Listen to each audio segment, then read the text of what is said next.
अध्यक्ष महोदय, अध्यक्ष महोदय,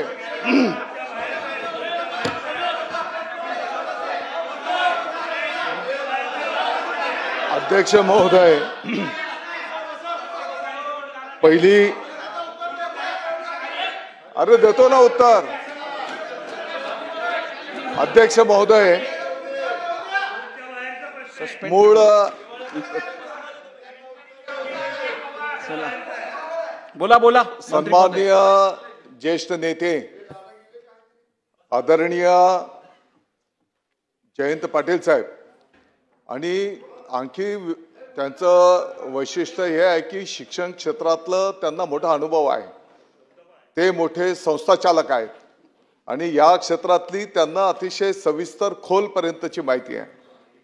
खरं म्हणजे अध्यक्ष महोदय, आत्ताचा तारांकित प्रश्न हा आहे की संच मान्यतेच्या संदर्भातला आता विषय आलेला आहे टप्पा अनुदानावर। हरकत नाही अध्यक्ष महोदय, टप्पा अनुदानाच्या संदर्भामध्ये आता माननीय जयंत पाटील साहेबांनी जे काही मुद्दे उपस्थित केलेले आहेत, खरं म्हणजे त्यांच्या कार्यकाळामध्ये जर या शिक्षक बांधवांची नोंद घेतली गेली असती तर कदाचित आज त्यांना या आंदोलनाची वेळ आली नसती। मुद्दा क्रमांक 1।